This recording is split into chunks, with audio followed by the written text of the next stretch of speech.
안녕하세요. 포멘토 학원의 개성고 친구들. 오늘은 지난 시간에 확인했던 가시리와 진달래꽃의 운율적 특성을 다 같이 정리해 보려고 합니다. 그런데 그 전에 여러분들이 이전에 학습한 내용을 잘 기억하고 계시는지 한번 확인을 해 보도록 하죠. 일단 가시리라는 작품 기억나시죠? 이 작품의 갈래는 네, 고려가요입니다. 그리고 이 작품의 주제는 무엇이었나요? 이별의 정한이었죠. 자, 이 이별의 정한이 고려시대 민중들이 부르던 고려가요에도 주되게 등장을 했었어요. 그런데 현대시에 와서 김소월님의 진달래꽃이라고 하는 작품을 살펴보니 이 진달래꽃에도 이별의 정한이 지금 드러나는 거죠. 그런데 이 진달래꽃의 특성은 어떤가요? 표현적인 특성 기억나는 거 있으신가요? 네.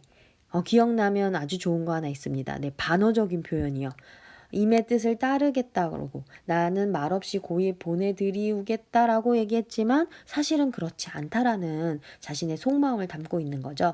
그러면 진달래꽃의 의미는 뭘까요? 이 시적 의미. 네. 임에 대한 사랑 맞습니다. 그리고 시적 화자의 분신이기도 하고요. 그리고 진달래꽃이 붉으면 붉을수록 임에 대한 아름답고 강렬한 사랑을 드러낸다. 그런 얘기를 했었습니다. 마지막에 우리가 진달래꽃의 4연에서는 나보기가 역겨워 가실 때에는 죽어도 아니 눈물 흘리우리다 라고 하는 이 부분에 인고의 의지가 드러나는데 인고의 의지라고 표현할 수도 있고요. 내가 슬프지만 슬퍼함을 드러내지 않는 어떤 자세, 태도가 있어요. 네 글자 기억나시나요? 애이불비의 자세. 하지만 이건 역시도 반어적 표현이죠. 그렇지만 나는 매우 슬프고 고통스럽고 괴로울 거야 라고 하는 속마음이 드러납니다. 자, 이 두 가지 시가문학의 어떤 시적 상황과 정서, 그 다음에 화자가 그 시적 상황에 대응하는 방식들 이런 것들을 정리하는 시간을 이전 시간에 가졌어요. 오늘은 문제에서 확인하실 수 있다시피 한국의 시가문학에 나타난 운율을 이제 확인해 보려고 합니다. 1번 문제 보시면요. 가시리 진달래꽃을 낭독하면서 보기와 같이 끊어읽기 적절한 곳에 V 표시를 해보래요. 그럼 여러분들이 지금 앞으로 돌아가셔서 가시리 한번 낭독해 보셔야 되고요. 진달래꽃 낭독해 보셔야 됩니다. 어쨌든 보기처럼 해보라고 하니까 보기 한번 보시죠. 아리랑 아리랑 아라리오 아리랑 고개로 넘어간다. 이렇게 끊어 읽을 수 있는 부분에 체크를 해보니까 세 덩어리로 나누어지는 것을 알 수 있어요. 그래서 끊어 읽거나 숨을 쉬는 단위를 우리가 음보라고 한다고 말씀드렸잖아요. 그래서 이 부분은 아리랑은 삼음보가 드러납니다. 그럼 여러분들 우리 가시리 있고 그거 한번 여기 써볼게요. 가시리 있고 지금 이렇게 끊어 읽을 수 있을 것 같아요. 그러면은 가시리 있고 이렇게 됩니다. 그래서 얘가 세 마디로 나눠져요. 그 다음에 진달래꽃 같은 경우도 한번 볼까요? 진달래꽃은 제가 앞부분 나보기가 역겨워 가실 때에는 이렇게 되어 있죠. 그럼 그렇게 써볼게요.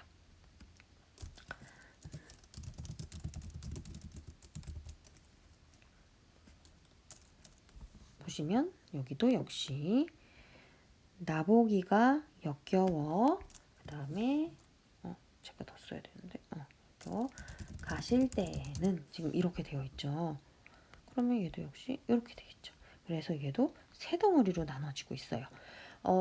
그런데 이 진달래꽃에서는 이 삼음보가 잘 보이지 않았었어요. 왜 그러냐고 하면 이 김소월 시인이 되게 참 재밌게도 이 가실 때에는 이라고 하는 요 부분을 이렇게 이행으로 옮겨서 시행을 드러냈죠. 그러다 보니까 우리가 삼음보가 잘 드러나지 않았던 거예요. 근데 얘를 한번 읽어보면 나보기가 역겨워 가실 때에는 이렇게 돼 있습니다. 그래서 진달래꽃의 그 운율을 얘기할 때 가장 많이 얘기하는 거 그것을 한번 정리해 볼게요. 이 부분을 네. 진달래꽃은 보통 운율 얘기할 때 민요를 계승한 사문보다 또 7글자, 5글자 7호조의 율격을 가졌다. 이런 얘기를 많이 합니다. 그래서 여러분들이 여기서 정답은 여기 옆에다 써볼게요. 가시리 3마디, 진달래꽃 3마디씩 끊어읽기가 반복되고 있어 라고 하시면 됩니다. 자, 그리고 나서요. 밑에 문제 한번 볼게요. 그러면 이제 우리가 음보적 특성 확인했어요. 가시리 사문보. 근데 고려가요는 대부분 제가 사문보라는 말씀을 우리 고전문학 시간에 말씀을 드렸어요. 그리고 그 음보적 어떤 운율의 전통성이 진달래꽃이라는 현대시에도 지금 적용되고 있다는 것을 2의 1번 문제로 지금 확인을 한 상태고요. 2번 한번 봅시다. 자, 다음 가나를 소리내어 읽고 각 작품의 운율을 알아보자 라고 되어 있어요. 얘도 역시 끊어읽기 한번 해보죠.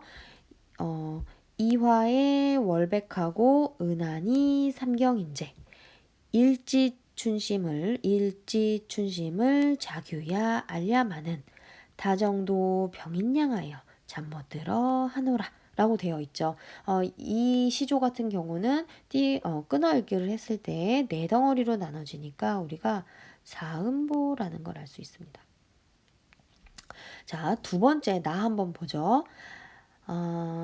하늘은 날더러 구름이 되라 하고 땅은 날더러 바람이 되라 하네. 청룡흥룡 흩어져 비개인 나루 잡초나 일깨우는 잔바람이 되라네. 역시 네 덩어리로 끊어읽기 할 수 있어서 이 현대 시도 사음보로 정리할 수 있습니다. 두 시의 그 운율적 특성은 직접 낭독을 해보면 파악하는 것은 어렵지 않고요. 그래도 이 부분이 우리가 내신 대비고 시험을 봐야 하는 부분이기 때문에 시의 내용적인 부분도 한번 정리를 해볼게요. 자, 그러면은 이제 이 시를 낭독할 때와는 달리 시를 마음속으로 한번 읽어보시면서 머릿속으로 시적 상황을 한번 상상을 해보시면 될 것 같아요. 그래서 일단 저는 가시조요.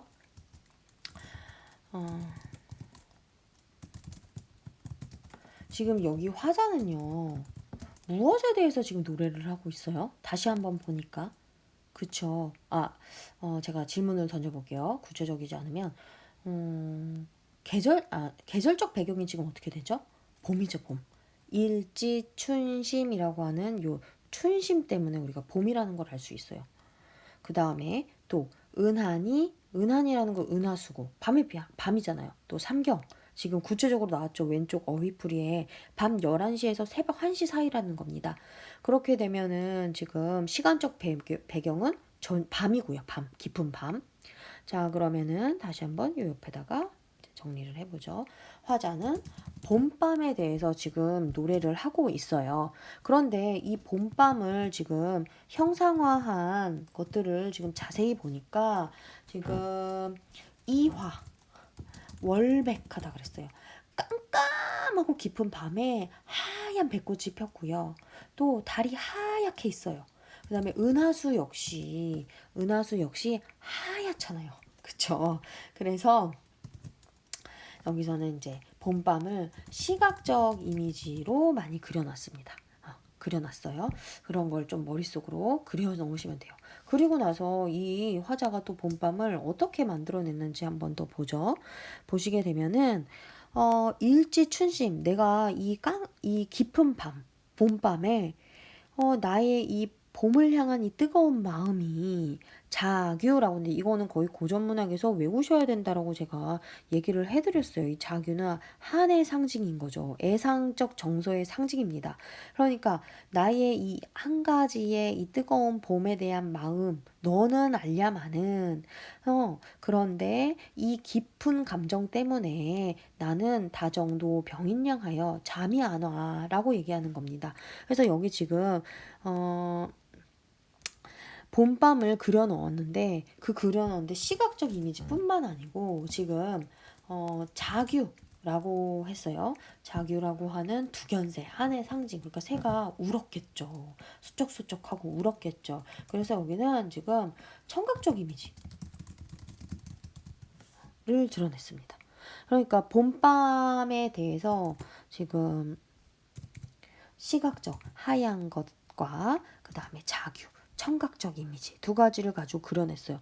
그러다 보니까 지금 여기 있는 화자가 지금 어때요? 잠이 안 와요. 다정, 나의 감정이 너무너무 깊어서 그게 병인 것처럼 잠이 오지 않는다라고 나와 있어요. 그래서 이 화자가 봄밤에 대해서 어떤 감정을 표현하고 있다. 여기서는 봄날의 애상감을 드러내고 있다라고 정리를 하시면 될 것 같아요. 그리고 나서 나로 한번 가죠. 나는 이제 신경림 시인의 목계장터라고 하는 1970년대의 현대시예요. 나 현대시. 이 시의 화자를 한번 보죠. 자, 이 화자는 또 무엇에 대해서 이 시적 상황을 구성하고 있나요? 내용을 한번 읽어보시면 아시겠지만 이게 어떤 사랑에 대한 것? 아닌 것 같아요. 그런데 하늘이 구름이 되라고 하고 땅은 바람이 되라고 한대요. 이 구름, 바람이 가지고 있는 이미지를 생각해 보셔야 되고 시의 제목도 보시면 목계 장터라고 되어 있습니다. 그래서 여기 있는 화자는 사실 좀 더 구체적으로 직업을 얘기하자면 장돌뱅이에요. 장사꾼. 그리고 이 화자가 지금 자신의 어떤 운명적 삶? 떠돌이의 삶에 대해서 지금 노래하고 있어요. 자기의 삶을 생각하니까 자기가 어떤 운명을 가졌냐면요. 하늘은 나한테 구름이 되라고 한답니다. 그리고 땅은 나에게 바람이 되라고 한대요. 그리고 청룡 흩어져 비계인 이 나루터예요. 나루터는 언제든지 떠나고 또 들어오고 하는 곳이죠. 자, 그러니까 이렇게 유랑하는 사람들이 자주 거쳐가는 곳이 나루터일 거예요. 그런 장소에도 있고요. 어쨌든 잡초나 일개울은 나는 잔바람이 되라고 한대요. 그래서 여기서 구름, 바람, 잔바람이 상징하는 거. 여기다가 또 같이 한번 정리를 해보죠. 떠돌이의 삶을 표현하고 싶은데 이 시에서는 구름, 바람 속에 이제 잔바람이 표현이 되겠죠. 그래서 여기서는 이제 유랑의 삶을 이 시어들이 드러냅니다. 그리고 나서 보시게 되면은 잡초를 일깨우래요, 땅이. 그러면은 잡초가 상징하는 건 또 어떤 삶일까? 이제 민중의 삶이겠죠. 그래서 여기 있는 화자는 우리 민중의 한 계층이면서 떠돌 수밖에 없는 운명을 가진 그런 화자이겠죠. 1인칭 화자요. 그러면 여기서도 정리 한번 해보죠. 이 화자가 이 떠돌이의 삶을 지금 시어로는 구름, 바람, 잡초 를 표현했어요. 그런 이 떠돌이의 삶에 대해서 어떤 정서를 드러내고 있냐라고 우리가 정리를 한번 해보자면 자신의 그 운명적 삶에 대한 한을 드러낸 거죠. 떠돌 수밖에 없는 삶의 운명이요. 자, 이렇게 내용을 부분적으로 한번 정리해 보았습니다. 자, 그리고 나서 위 작품에서 끊어읽기 적절한 곳에 표시를 해보자 라고 되어 있는데 여러분들이 자습서를 보셨다면 정리가 되어 있겠죠. 제가 앞에서 본문에다 체크를 했기 때문에 여기 답안은 생략하도록 할게요. 두 번째, 밑줄 친 부분에 끊어읽기 표시를 친구와 비교해보고 어떻게 끊어읽을 때 운율감이 더 잘 느껴지냐 라고 되어 있는데 이게 자연스러운 호흡을 구성해야 되는 거죠. 그래서 다정도 병인양하여 잠 못 들어 하너라 라고 했는데 이 다정도 병인양하여 병인양하여 이 5글자를 한꺼번에 하는 게 해야 한다. 그러면서 잠 못 들어 하노라.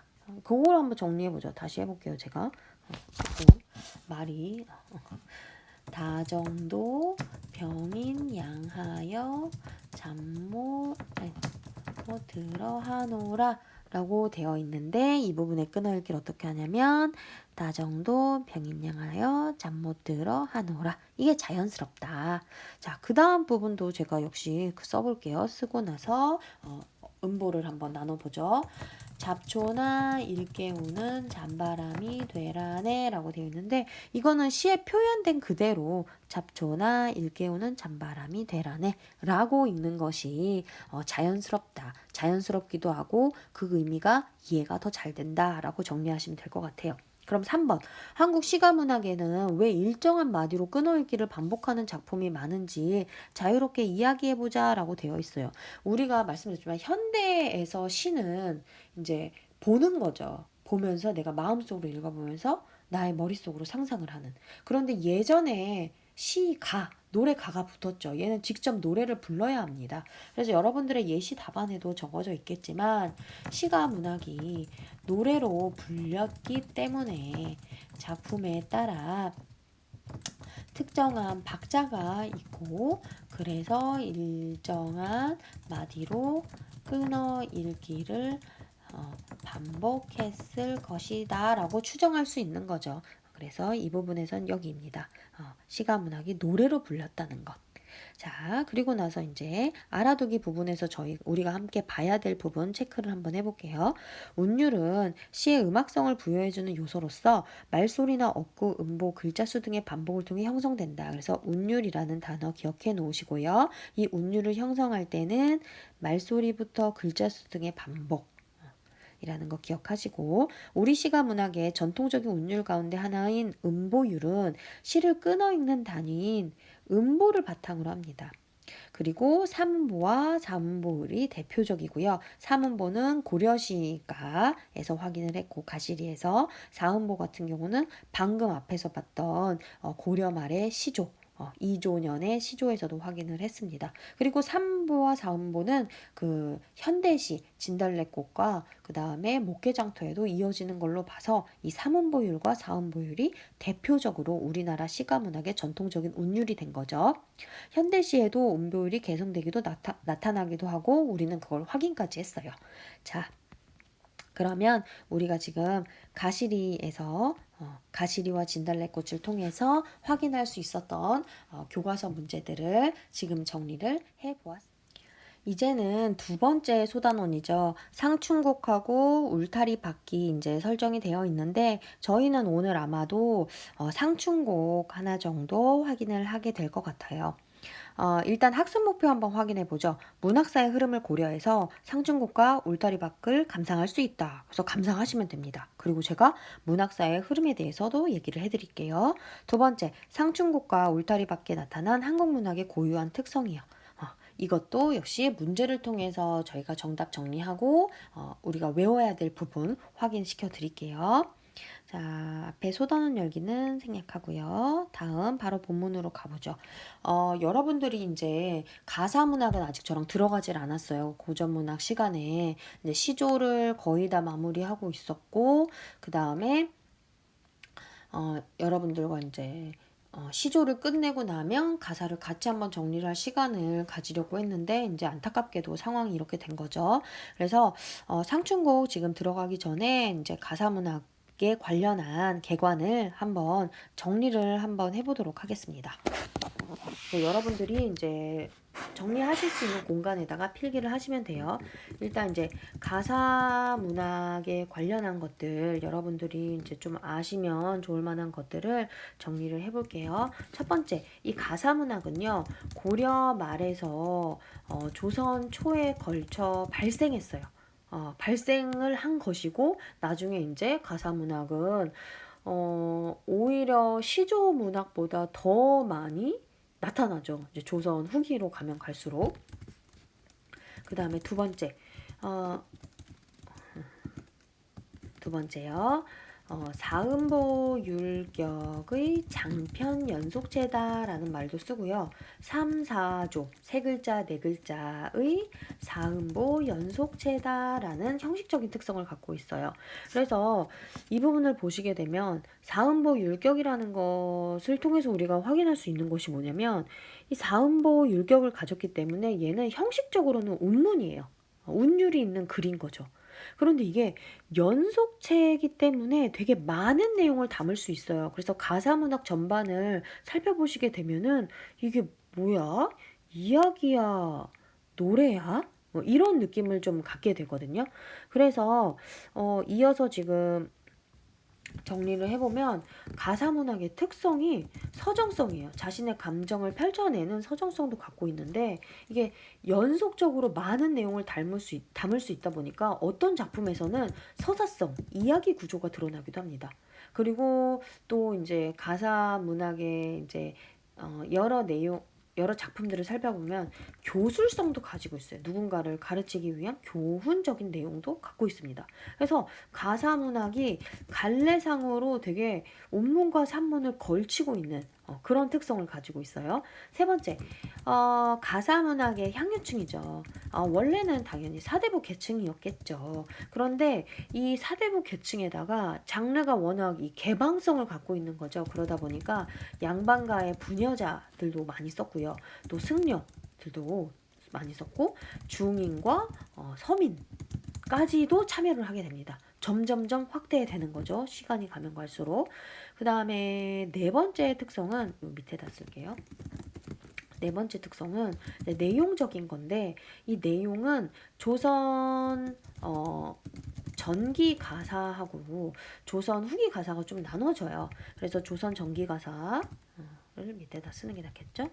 조선 전기 가사는 아무래도 이제 처음에 양반 사대부가 주도를 했겠죠. 그래서 이제 우리가 배우게 될 상중곡과 연결하면은 강호 가사들이 주로 양반 사대부들이 즐겨서 썼던 내용입니다.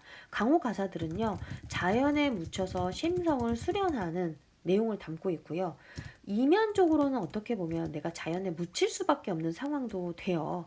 사대부로서는 이제 정치하고 관련된 어떤 갈등 상황에 놓이게 되면 그래서 속세와의 갈등도 이면 속에는 등장합니다. 그리고 강호 가사 혹은 유배 가사도 많이 썼죠. 자, 조선 이제 후기 가사요. 임진왜란을 이후로 나타난 조선 후기 가사들을 보면 이제 향유층이 다양해집니다. 아까 앞서 3번에서 저희가 향유층 얘기했을 때 제가 뭐 사대부가의 부녀자들 얘기했잖아요.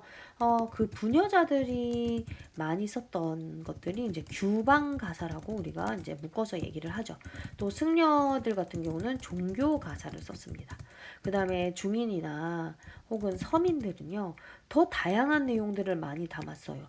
연정에 대한 것도 많이 썼고요. 또 신세 한탄에 대한 것들, 현실 비판과 관련된 것들, 그리고 또 이 중인, 특히 서민 같은 경우는 자신들의 삶이 좀 나아지길 바라는 소박한 꿈에 대한 것들. 또 한편으로는 현실이 너무 고되고 힘들다 보니까 민중 영웅이 출연했으면 좋겠다라는 그런 소망까지도 담겨져 있는 가사를 많이 썼어요. 그래서 조선 후기 가사는 좀 더 다양한 내용을 가지고 있는 거죠. 이러한 가사 문학의 전반적인 흐름 속에서 우리가 배우게 될 상춘곡 같은 경우는 전기 가사에 속합니다. 그리고 이 전기 가사의 가장 앞선 시기의 노래라고 우리가 인정을 하는 그런 작품입니다. 그래서 자, 상춘곡에 대한 내용 이제 보면 될 것 같아요. 상춘곡 일단 제목부터 한번 확인하고 가셔야죠. 상춘곡의 이 상자가 감상하다라는 내용이에요. 그리고 춘이라는 건 여러분들 다 아시겠죠? 봄입니다. 그래서 이 작품 같은 경우는 굳이 뭐 풀어서 쓰자면 봄 경치를 구경하며 즐기는 노래라는 이제 의미를 가지고 있어요. 이 작품 같은 경우는 왜 이렇게 이제 뭔가 대표적으로 우리가 공부를 하냐라고 하면 우리나라 가사 문학의 처음이에요. 효시라는 어려운 말을 조금 쓸게요. 그래서 이 처음이다 보니까 이 작품을 통해서 우리가 알 수 있는 것이 뭐냐면 가사의 형식적인 특성, 그러니까 이 작품 이후로 이러한 가사의 형식적인 특성들이 나타나기 시작한 거죠. 그래서 형식적 특성을 파악하기에 아주 좋은 작품이고요. 그 다음에 안빈낙도하던 선인들의 어떤 인생관을 우리가 엿볼 수 있는 그런 작품입니다. 그리고 이 작품으로 인해서 그 뒤에 이와 비슷한 류의 강호 가사들이 많이 등장한 거죠. 상춘곡의 그 내용을 보기 전에 여러분들은 아마 자습서로 보고 있다면 좀 더 자세한 내용이 있겠죠. 그런데 이제 제가 여기다가 작품의 어떤 특성을 다시 한번 정리를 해볼게요. 여러분들이 보고 있는 자습서에 작품의 개관이 정리되어 있으면 여러분들은 밑줄 치시고 넘어가면 됩니다. 갈래는 가사지만 내용상으로 봤을 때 서정 가사고요. 양반 가사입니다. 그리고 은일, 숨어 사는 즐거움을 나타낸 가사고요. 그 다음에 강호 한정, 강호 안에서 자연 속에서 한가로운 정서를 드러내는 노래라고 보시면 됩니다. 그러다 보니까 성격이 서정적이고요. 묘사적이에요. 자연 풍광을 아주 아름답게 나타냈고요. 자연 친화적입니다. 그래서 내가 자연인지 자연이 나인지 모를 정도로 그런 표현들도 드러나고요. 그 다음에 예찬적입니다. 자연 속에서 사는 것의 삶의 아름다움을 찬양하고 있죠. 주제는 제목과 같습니다. 경치를 감상하며 느낀 어떤 즐거움. 그리고 여기서는 덧붙여서 안빈낙도 항상 얘기해 주셔야 되고 이건 암기하셔야 됩니다. 특징을 정리하자면 여러 가지 표현 방법 많이 쓰였어요. 제가 본문 진행하면서 직유법, 대규법, 의인법, 인용법 등 다양한 표현 기법 사용한 거 여러분들한테 이제 말씀드릴게요. 그리고 나서 두 번째로는 화자의 공간 이동에 따라 시상이 전개된다라고 되어 있습니다. 그래서 제가 공간 이동도 말씀드릴 거예요. 처음에는 좁은 공간에 있다가 나중에 최종적으로 높고 넓은 공간까지 가게 됩니다. 그 다음에 세 번째 특성은 사음보의 규칙 적인 율격을 사용해요. 그래서 우리가 뭐 정격 가사다라는 말을 쓰기도 합니다. 근데 이 정격 가사라고 부를 수 있는 가사 작품들은요. 작품의 가장 마지막 행이요. 마지막 행이 시조의 종장과 형식이 같아요. 여기서는 그 종장에서 아모타라 이제 시작하는 그 부분이 있어요. 제가 역시 본문 확인할 때 여러분한테 말씀을 드릴게요. 그래서 상춘곡이라고 하는 이 작품에 대한 개관 한번 이해를 해두시고요. 이게 아무래도 문학사적인 의미가 굉장히 중요해요. 그래서 문학사적인 의의를 다시 한번 정리를 할게요. 얘는 빨간색으로 제가 할게요. 문학사적 의의. 일단 첫 번째 같은 경우는 얘는 자연에 묻혀 사는 즐거움, 즉 숨어 사는 즐거움, 은일 가사의 첫 작품입니다. 그래서 조선시대 사대부 가사의 첫 작품이에요. 그리고 살림처사, 이게 은일 가사라고 했잖아요. 살림처사도 역시 숨어 사는 분이에요. 처사로서의 생활을 은일 가사의 첫 작품으로 그러니까 살인파 문학의 계기를 마련했다. 이렇게 정리를 해볼 수 있습니다. 그 다음에 두 번째 같은 경우는요. 이게 상춘곡을 시작으로 해서 이후에 면왕정가라고 하는 면왕정이라고 하는 정자에서 부르는 노래예요. 그 다음에 성산별곡, 그 다음에 관동별곡으로 이어집니다. 그래서 상춘곡부터 관동별곡까지요. 이어지는 강호가도의 시풍을 형성한 작품입니다. 그래서 이 문학사적 의의는 꼭 여러분들이 확인을 하시고 외워두셔야 됩니다. 쓰라고 해도 쓸 수 있을 정도로 정리를 해 두셔야 돼요. 역시 이제 이 가사도 제가 한번 읽어 볼게요. 그런데 오른쪽에 현대역이 잘 되어 있어서 그걸 기준으로 해서 여러분도 눈으로 따라오시면 될 것 같습니다. 홍진에 묻힌 분내 이내 생에 어떠한고 옛사람 풍류를 미칠까 못 미칠까 천지간 남자 몸이 날만하니 학업만은 살림에 묻혀 있어 지락을 모를 건가 수감 모옥을 벽계수 앞에 두고 송죽 울울리에 풍월주인 되어셔라 라고 되어 있습니다. 이 부분이 서사에 해당되는 부분이에요. 서사 어떤 한 노래의 가장 이제 앞부분이겠죠. 여기서 중요하게 봐야 될 것들은 제가 밑줄을 쳐가면서 얘기할게요. 일단 첫 번째 여기 홍진입니다. 홍진. 지금 현대역에도 속세라고 되어 있잖아요. 그래서 이것 같은 경우는 제가 옆에다가 홍진하고 같은 뜻으로 쓰이는 고전문학의 단어들이 많아요. 걔네들을 좀 얘기하자면 진세, 먼지 진자를 써요. 먼지 있는 세상 이런 뜻.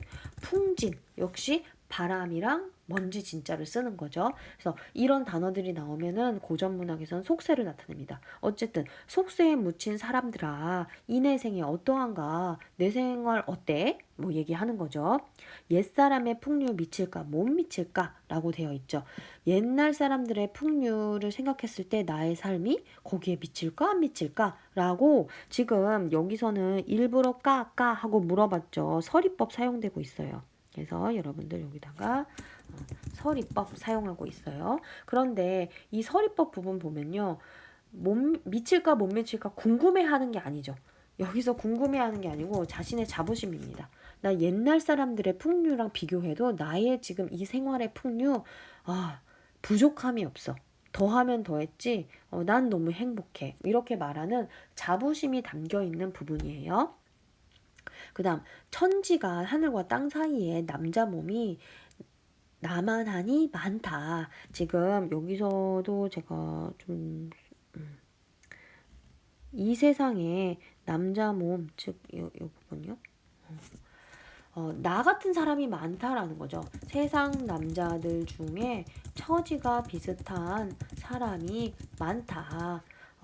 그런데 살림에 묻혀 있어 이 지락을 모르겠는가. 그래서 내가 자연에 묻혀 산다고 해서 즐거움을 모르겠는가라고 되어 있는데 나 같은 경우 나는 정말 너무너무 행복하고 나만한 사람 없을 거야 라고 이제 표현을 하는 거죠. 결국에 이 부분도 역시 자연에 묻혀 사는 즐거움을 모르겠는가 이 부분도 역시 여기다가 써주세요. 자부심, 자랑스러움이 담겨져 있는 부분입니다. 그리고 수간, 모옥이라고 되어 있는데 얘는 제가 장소 체크해야 된다고 말씀드렸죠. 그래서 여기 수간, 모옥 조금 다른 색깔로 체크해 주시고 지금 초가집이에요. 자기가 살고 있는 작은 집, 화자가 거처하는 곳이죠. 근데 이 초가집을 한번 보시게 되면은 여러분들 지금 이렇게 그림 잘 나와 있죠. 초가집 하나 있어요. 그리고 물이 지금 이렇게 앞에 흘러가고 있는 거죠. 자, 벽계수, 푸른 시내를 앞에 두고요. 지금 송죽, 주변에 지금 소나무 있는 거 보이시나요? 소나무 지금 여기 있고요. 대나무 있어요. 죽. 송하고 죽이 지금 울리라고 되어 있는데 아주 옆에 울창하게 지금 자리 잡고 있고요. 여기는 화자예요. 그림으로 설명하는 게 너무 좋네요. 지금 이 사람은 풍월주인이라고 자신의 어떤 풍류를 표현하고 있어요. 그래서 풍월주인이라고 하는 거. 그래서 풍월주인 옆에다가 요것도 다시 한번 쓸게요. 자, 뭐 어떤 삶을 나타내요? 안빈낙도 초가집 하나 가지고 있고요. 주변의 자연과 더불어 살고 있습니다. 가난하지만 너무 즐겁게 생활하고 있기 때문에 안빈 낙도의 삶이 드러나는 그런 부분입니다. 그림 보면서 정리하니까 조금 이해가 되시나요? 자, 그리고 나서 다음 장 한번 보죠. 엊그제 겨울 지나 새봄이 돌아오니 라고 되어 있습니다. 그래서 계절적 배경이 뭐 상충 제목에도 드러나지만 봄이에요. 봄. 그리고 자 도화행화는 석양위에 피어 있고 라고 되어 있는데 이 도화행화가 지금 옆에 잘 써 있죠. 복숭아꽃 살구꽃인데 이 복숭아꽃 살구꽃이 이제 봄을 나타내는 초록색으로 봄을 나타내는 그런 꽃들이에요. 그 다음에 녹양방초 나와 있습니다. 역시 옆에 써 있죠. 푸른 버들, 향긋한 풀이라고 되어 있습니다. 얘도 역시 옆에다가 봄을 나타내는 소재예요. 그리고 가랑비, 봄비 내리는 거겠죠. 그래서 새우 가랑비 이것도 역시 옆에다가 써주세요. 지겨울 정도로 봄이라고 써주세요. 자, 꽃이 만발했고요. 그 다음에 작은 가랑비에 봄비에도 푸른 버들. 원래 봄비 한번 오고 나면요. 갑자기 마른 가지만 있던 그 나무에 꽃들이 막 피기 시작해요. 잎사귀들이 막 펴요. 봄에는 저는 그런 것들이 참 새롭고 좋던데. 자, 칼로 말아낸가, 붓으로 그려낸가 라고 되어 있죠. 말아내다, 말다라는 표현이 이제 그 당시에는 재단하다라는 뜻이에요. 그러니까 칼로 재단했는가, 붓으로 그렸는가, 어디가? 지금 이 내 주변의 자연들이 뭐 이렇게 이제 표현을 하는 거죠. 조화신공, 조물주가 있다면 이 신공, 솜씨가 사물마다 헌사롭다라고 돼 있어요. 그래서 조물주 솜씨가 신비롭다라고 되어 있는데 사실 이 헌사롭다라는 거는 외워두시면 좋아요. 헌사롭다라는 건 야단스럽다라는 거예요. 그래서 이 상충곡 이후로 면왕정가, 성산별곡, 관동별곡 쭉 이어진다고 했잖아요. 각각의 작품에서도 이 헌사롭다라는 표현이 꽤 등장합니다. 물론 다른 가사, 자연을 나타낸 가사에도 이거는 거의 되게 상투적인 표현처럼 쓰여요. 그래서 조물주가 야단스럽다, 너무 화려하게 나타내서 자, 수풀에 우는 새는 춘기를 못 내겨워라고 되어 있는데 수풀 속에 지금 새가 한 마리 있어요. 새. 이 새는 좀 다른 색깔로. 새가 한 마리 있는데 이 새가 춘기 봄의 기운을 못 내겨워서 봄 흥치에 겨워서 소리를 질러요. 그게 교태로워요. 자, 그래서 여기 있는 새요, 새. 새에다가 하나 좀 쓰려고 합니다. 빨간색으로 쓸 거예요. 여기서 이제 내가 막 주변에 꽃도 피고 지금 새싹도 나고 너무 아름다워요. 조물주가 있다면 이거 도대체 어떻게 만들었는지 모르겠고 그 조물주는 화려하고 야단스러운 사람일 것 같아요. 그런데 새가 옆에서 지금 막 울고 있어요. 봄흥치에 겨워서. 근데 이 새가 진짜로 봄흥치에 겨웠을까요? 아니죠. 화자가 봄 흥치에 너무 행복해하니까 이 새가 우는 것이 봄 흥치에 겨워서 우는 것처럼 들리는 거예요. 그래서 이 새를 감정이입의 대상이라고 정리를 하셔야 됩니다. 네. 새의 감정을 이입해서 어떤 이 봄을 맞는 이 기쁨을 내가 아주 드러내는 거죠. 그래서 여기가 무라일치의 경지까지도 드러나는 그런 부분입니다. 그런 소재 찾아라 하시면 새라고 하시면 될 것 같아요. 그래서 그 표현 나오죠. 여기요. 무라일체 어니 흥이야 다를 소냐라고 직접적으로 또 표현도 했어요. 새가 봄에 기어서 우는 게 소리마다 교태고 이것이 바로 무라일체니까 그 흥은 새의 흥치나 나의 흥치나 똑같다. 다를 소냐라고 물어봤지만 똑같다라고 얘기하는 거죠. 그래서 새가 감정이입의 대상이자 무라일체의 경지를 드러내는 부분입니다. 무라일치라는 표현도 사용을 했고요. 자, 그 다음에 시비에 걸어보고 라고 되어 있습니다. 시비 나오죠. 오른쪽에 살인문 주변을 걸어봅니다. 그 초가집 그 주변에 이제 나와서 한번 걸어봤어요. 그러면서 이 사람이 지금 어디로 이동했어요? 정자에 앉아봤습니다. 자, 산보하면서 소요, 음영. 자, 슬슬 걸면서 노래 흥얼거리는 거예요. 여러분들도 요즘 집에서만 갇혀 있어서 그러시겠지만 사람 없는 시간에 산책 조금 하세요. 저도 사람 잘 다니지 않는 시간에 산책이라도 하면서 주변을 살피고 가을 왔구나 뭐 이런 거 느끼면서 다시 집으로 되돌아오면 조금 버틸만 하더라고요. 요즘 같은 시대에 밖에 정말 나가지 못하고 집에만 있으면 더 힘들고요. 사람들 없는 곳을 피해서 잠깐 산책해 보세요. 소요, 음영 하시길 바랍니다. 그 다음에 산일이 적적해요. 한가함 속에 즐거움, 그래서 산중진미라는 표현을 썼고 알 사람이 없이 호재로다라고 되는데 옛날에 그러니까 지금의 혼자가 옛날에는 호재라고 했어요. 호자 혹은 호재 뭐 이렇게 나타납니다. 어쨌든 나는 지금 혼자 있습니다. 이 부분은 제가 밑줄 긋고 한가함 속 즐거움 알리 없이 혼자로다 해서 나 혼자여서 외로워 그렇게 정리하시면 안 됩니다. 지금 나 이 한가함 속의 즐거움은 알 사람 하나도 없고 나 혼자야. 오로지 나 혼자만 있는 나의 한가로움을 과시하는 그런 부분이에요. 그래서 이 부분은 제가 초록색으로 써보죠. 자신의 한가로움을 과시하는 거죠. 자, 그래서 중간중간에 이제 제가 꼭 써야 되는 것들 정리해 드렸고 말로 설명할 때도 여러분들이 이거 필요할 것 같아 하시는 부분은 잠깐 스탑해 놓으시고 옆에다가 또 필기해 놓으시고요. 자습서로 보고 있으면 더 자세할 텐데 자세한 부분 여러분들 다음에 저랑 만났을 때 또 읽어보겠지만 그래도 스스로 이 부분 자세한 자습서를 이용하는 이유는 더 많은 정보를 우리가 얻어가기 위한 거죠. 제가 지금 교과서만으로 수업하고 있다고 해서 제가 하는 부분만 하고 넘어가지 마시고 자습서 봐야 하는 분, 즉 개성고 학생은 자습서의 자세한 내용들 꼼꼼하게 읽으시면서 정리하시고 모르는 거 바로바로 저한테 질문을 해주세요. 자, 다음 보죠. 그림 한번 보세요. 지금 복숭아꽃, 살구꽃, 푸른 버들에다가 물고기 있고요. 새 한 마리 여러분들이 직접 그려 넣으시면 아주 좋을 것 같습니다. 자, 다음으로 가죠. 이제요. 사람들 부르기 시작했습니다. 근데 이게 부르는 것이 빨리 와 이게 아닙니다. 나의 어떤 즐거움을 강조하고 싶 이봐 이웃들아 이보세요 이웃들 산수구정 가자스라 라고 되어 있어요. 이제 산수 그래서 여기 또 한번 이제 산과 물을 이제 구경하러 가고 있습니다.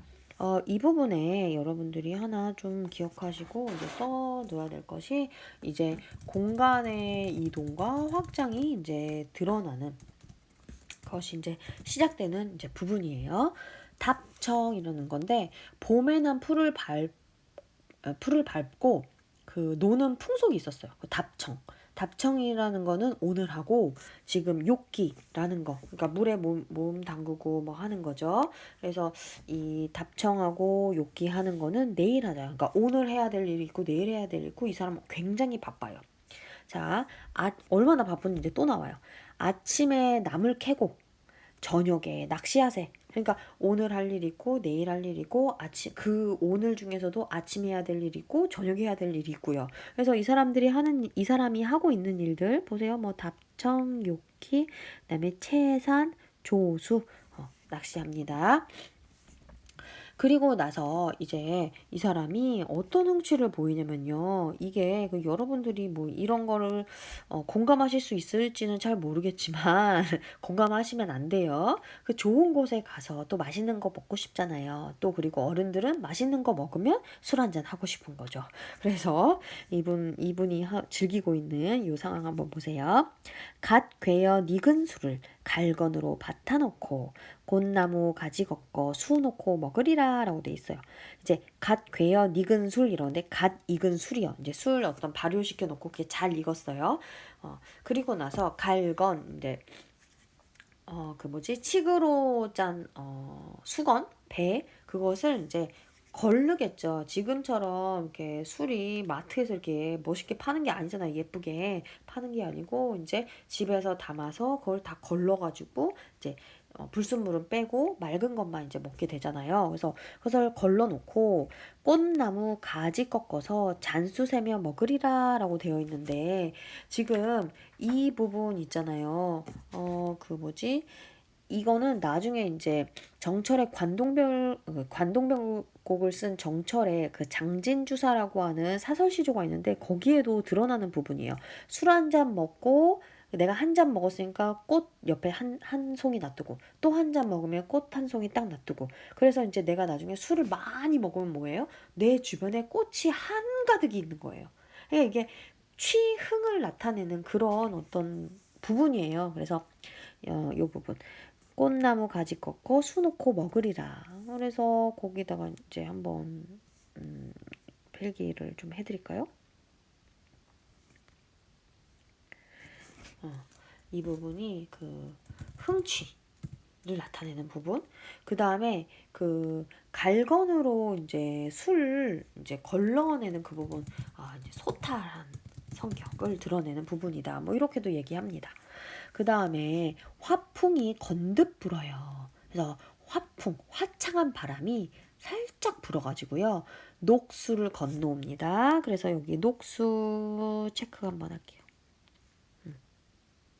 녹수, 시냇가요. 여기 시냇.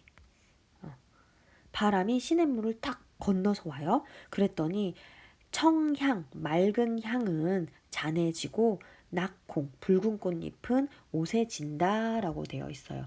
그러니까 바람이 확 불어가지고 이제 했더니 내가 들고 있었던 그 술잔 있죠. 그 술잔의 그 향기로움이 마치 그 화창한 바람이 불어가지고 오는 그 맑은 향이 느껴지는 거고요. 바람이 불어서 꽃잎이 떨어졌나 보죠. 어쨌든 떨어지는 낙콩, 떨어지는 그 붉은 꽃잎들은요, 내 옷에 화르르 떨어지는 거예요. 그러니까 이 부분이 바로 그 우리 이제 일기중 물음에서도 나오지만, 이 장면을 머릿속으로 한번 상상해 보시면은 술 한 잔을 마셔도 얼마나 이렇게 아름답게 먹을 수가 있는지. 그래서 여기 현대형 옆에다가 필기할게요. 현대형 옆에다가 취각과, 그러니까 시각의 조화가 되어진 부분이고요. 또 한편으로는 아름다운 봄 경치에 지금 흠뻑 젖어 있어요. 그러니까 꽃이 이제 내 몸에 다 져 있는 거죠. 그래서 여러분들 보시면 그 바람결에 실려오는 맑은 꽃향기가 내 술잔에 가득하고 붉은 꽃잎이 내 옷에 떨어지는 거잖아요. 이거 마치 그 이온 음료 같은 거 광고하면은 그 한 잔 마시면 내 머리끝부터 발끝까지 색깔이 쫙 변하는 것처럼, 뭐 그런 거 생각하시면 될 것 같아요. 그러니까 아름다운 봄 경치에 거의 지금 한 몸이 되어 있는 상황이에요. 자, 준중 술동아리예요. 그 술독이 비었어요. 나에게 아뢰어라. 술독이 없어지면 나한테 말해.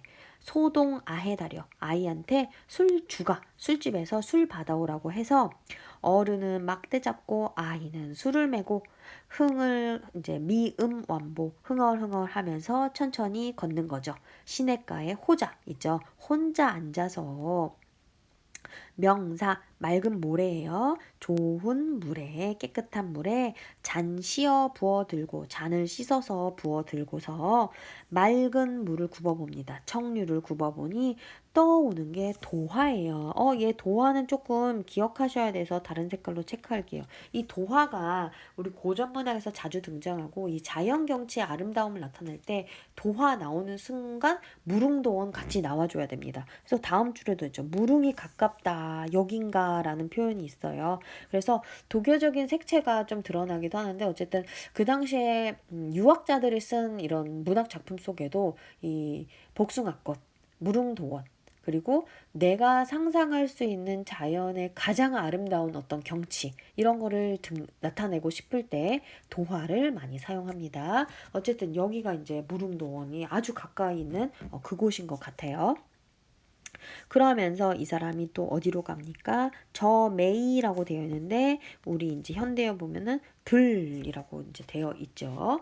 자, 그래서 이 사람이 이제 초가집에서 들판으로 이제 앞에 이제 시냇가부터 이렇게 잔잔을 하다가 들판까지 지금 가게 된 거죠. 자, 다음 한번 보죠. 송간세로에 두견화를 붙이 들고라고 되어 있는데, 송간세로 여러분 현대에 보시면 되겠네요. 솔숲 오솔길이에요. 두견화도 지금 어떻게 보면 봄을 상징하는 거예요. 진달래꽃이니까. 그 다음에 봉두에 급히 올라 이제 들판 이제 먼 들을 한번 바라봤는데, 이 사람 어디에 있어요? 현재 위치하고 있는 건 봉우리 꼭대기에 있어요.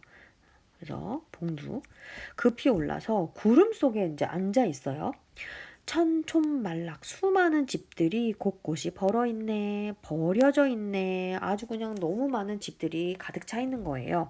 연하일휘라고 되어 있죠.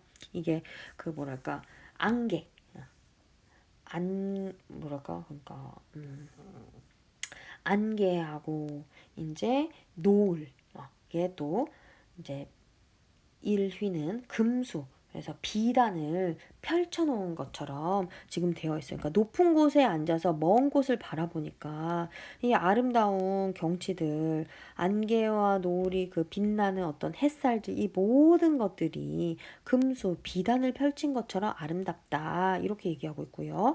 엊그제 검은 들이라고 되어 있는데, 이 검은 들은 지난 엊그제는 그 뭐지?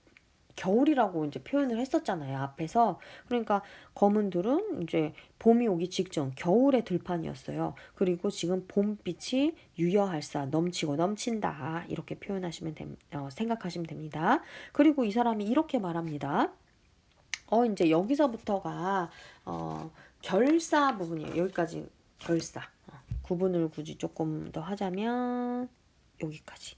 그러니까 앞부분에 우리 여러분들의 그 교과서 상으로요. 그 상충국 처음 부분 있죠. 홍진의 부친 분내 거기서부터 풍월주인 되어셔라 거기까지가 서사예요. 그리고 나서 엊그제 겨울 지나 새봄이 돌아오니부터 지금 여기 봄빛도 유여할자 여기까지가 본사입니다. 그리고 나서 이제 여기 공명부터 이만한들 어찌하리 여기까지가 결사 부분이에요. 자, 봅시다. 공명도 날 끼우고 현대어 보세요. 꺼리고 부기도 나를 꺼립니다. 자, 여기 제가 한번 밑줄을 한번 그을게요. 공명 부기 나를 꺼려요. 청풍명월 청풍명월은 다른 색깔로 해볼까요? 청풍명월 외에 어떤 벗이 있사올까? 공명이나 부기가 나를 가까이 하면 내 주변에 나의 공명과 부기를 어떻게든 좀 같이 나눠 먹으려고 사람들 많겠죠. 근데 공명도 나를 꺼리고 부기도 날 꺼려요. 난 공명 부기가 없는 사람이니까 당연히 나를 따르는 사람도 별로 없겠죠. 어떤 벗이 있어 올고 보시면 어떤 벗이 있을까? 난 벗이 없어. 나의 벗은 청풍명월 뿐이야 라고 되어 있죠. 단표누황 외우시면 좋아요. 맑은 바람과 밝은 달이에요. 그래서 이 어떤 소박한 삶을 나타낼 때 단표노왕이라는 말을 많이 써요. 그래서 가난하고 누추한 생활들 뭐 얘기 나타냅니다. 단표노왕의 후튼 해음도 외우시면 좋아요. 생각이요, 생각, 해음. 근데 후튼이 헛된 생각이에요. 그럼 여기서 헛된 생각은 핑크색일까요? 빨간색 필기한 것과 유사한 걸까요? 얘 같은 경우는 이제 허튼 생각이니까 공명북이 따르는 그런 생각이겠죠. 그런 생각을 아니합니다. 나는 안 생각해요. 아모타 이 부분 제가 아까 말씀드렸죠. 그 시조의 종장하고 유사한 부분이요. 삼음절로 고정한 부분. 아모타 나 무엇이 어쨌든지 간에 나 백년 행락 나의 한평생 즐거움이 이만한들 어찌하리 나 이만하니까 나 공명부기 아무것도 바라지도 않고요. 청풍명월 너만 내 곁에 있으면 돼. 나 그것만으로 행복해 라고 하면서 끝나고 있는 거예요. 그러면 여기 백년 행락도 역시 얘는 핑크색으로 밑줄 그어야겠죠. 그래서 지금 제가 청풍명월, 단표노왕, 백년행락 같은 의미를 지닌 그런 이제 시어들이고요. 지금 여기 공명, 부기, 후툰해음 전부 다 마이너스예요. 얘네들이 지금 이렇게 연결이 되어 있는 겁니다. 그래서 여러분들이 이 부분 밑줄 그어 놓고요. 많이 물어봐서 제가 이제 아예 수업할 때 정리를 해드렸고요. 어쨌든 이 부분이요. 이 부분에서 드러나는 거예요. 이 사람의 백년 행락은 뭐야? 부기공명 아니고 청풍명월과 단표노왕의 허튼 생각 안 하고 사는 거. 즉 여기서는 안빈낙도의 삶을 담고 있는 거죠. 여기서 제가 먼저 지나가 버렸는데 여기 이 부분 공명도 날거리고 부기도 날거리니 이 부분에다가 우리 조금 필기 좀 해야 돼요. 이 부분이 공명과 부기는 사실은 사람을 꺼릴 수 있는 게 아니죠. 그런데 공명과 부기가 나를 꺼린다고 되어 있어요. 그러니까 이게 표현상 주객전도의 표현이에요. 그러니까 공명 부기가 주체고 얘가 나를 꺼려한다라고 했지만 사실은 화자가 부기 공명을 꺼린다는 거겠죠. 그래서 주객전도의 표현이 바로 이 부분입니다. 이렇게 해서 이제 이 사람의 이제 어떤 그 봄에 대한 흥치 그리고 나의 안빈낙도의 삶의 자세를 다시 한번 다짐하는 그런 내용의 강호가도 가사 한 편을 한번 내용적으로 정리를 해봤습니다. 화자의 가치관을 보여주는 시어들 제가 마지막 결사에서 정리를 했고요. 그거 다시 한번 꼭 암기 한번 해주시고요. 이 마지막 행에 담긴 화자의 생각 어떠한가 이렇게 질문이 있어요. 나는 부귀공명 부럽지도 않고 나는 지금 내 행복 최고야 라고 얘기하고 있잖아요. 그래서 역시 제가 말씀드렸던 안빅나또의 삶 그런 거 핵심 어휘로 해가지고 집어넣고 자부심을 느끼고 있다라고 서술해 주시면 될 것 같아요. 화자의 공간 이동도 한번 생각을 다시 한번 해보죠. 앞부분에서 이 사람이 어땠어요? 수감목 초가집에 있었죠. 그리고 나서 저기 뭐지 새봄이 돌아왔네 라고 하면서 막 걸어 나가고 있어요. 이제 흥얼흥얼거리면서 걸어 나가고 있는데 정자에 앉아서 이제 자신의 생활과 한가로움을 이제 즐기고 있죠. 그러면서 이제 산수 구경 가자라고 하면서 걸어 나가요. 걸어 나가면서 녹수 푸른 시냇가에 있다가요. 그리고 여기서 들판 요건 좀 생략할게요. 지금 제가 네, 청류 푸른 시냇물을 보니까 복숭아꽃이 떠 있는데 무릉이 가깝다. 그 들이 그곳인가? 라고 되어 있는데 이거는 이 사람이 있는 장소가 아니고 저쪽이 그럼 무릉도원인가? 여기는 무릉도원에 가까운 곳인가? 라고 생각하는 부분이니까 그렇게 수정을 하겠습니다. 그리고 나서 그 다음 부분으로 보시게 되면은 이제 높은 산꼭대기에 올라서 멀리 멀리에 있는 천촌말락을 바라보고 있고요. 엊그제 검었던 들판이 이제는 봄빛이 남아도는 그런 활기찬 곳으로 바뀌어 있구나라고 하면서 역시 봄의 경치를 감상하고 있습니다. 자, 그러면 그 다음 장 한번 봐주세요. 이제 오늘은 여기까지 좀 하게 될 건데요. 내용 학습 한번 보죠. 자, 화자의 공간 이동을 다음과 같이 정리할 때 빈칸에 공간에 따른 화자의 행동이나 태도 중심 어구를 넣어보자 라고 돼 있어요. 저랑 꽤 자세하게 했고 여러분들이 만약 자습서를 보고 있다면은 이 부분에 답이 들어가 있겠죠. 답이 들어가 있으면 밑줄 치시고 없으면 같이 필기하셔야 돼요. 자, 1에서 6행은 풍월주의 이 핵심 어구예요. 그래서 자연 속에서 풍류, 흥취, 풍류를 즐기는 삶에 대한 자부심이 드러나 있어요. 얘는 이렇게 자부심이 드러나 있다라고 보시면 돼요. 그리고 7에서 17행 가보죠. 봄 풍경을 구경하고 산보하며 읊조린다라는 그 부분. 여기서 중심 없고 여러분들 춘기, 새가 춘기에 겨워서 교태롭다라고 했고요. 그게 무라일체의 경지까지 표현했고 나 이렇게 한가롭게 사는 거 한가롭게 사는 것에 어떤 그 즐거움, 행복감을 한중 진미라고 표현을 했어요. 그리고 나서 이제 시냇가 가죠. 시냇가 가에서 이제 뭐예요? 이제 가면은 우리 원래 삼겹살 구워 먹고 하잖아요. 요즘 현대인들은 그렇죠. 그런데 이분 같은 경우는 시냇가 앞에서 술을 마시며 봄의 흥취를 즐긴다고 나와 있어요. 그래서 이 시냇가 봄의 흥취를 즐기고 있고요. 그 부분에서 우리가 이제 정리할 수 있는 중심 부분은 이봐 니웃들아 산수 구경 가자 뭐 이런 부분. 그다음에 술 마시고 있고 복숭아꽃 보고 무릉도원이 가까이에 있나 이렇게 생각하는 그 부분입니다. 그리고 장소는 이제 봉우리 왔네요. 봉우리 한번 보시게 되면은 봉두라고 나와 있어요. 본문에는 봉우리에 올라 아래를 내려다 봤어요. 그 아래를 내려다 본 부분 봤고 여기서의 중심 어구는 천촌말락 한번 바라봤고요. 연하일휘라고 돼 있어. 안개와 노을 그리고 그 햇빛 다 아름답다. 봄빛이 남아돈다. 유여할샤라고 이제 뭐 되어 있어요.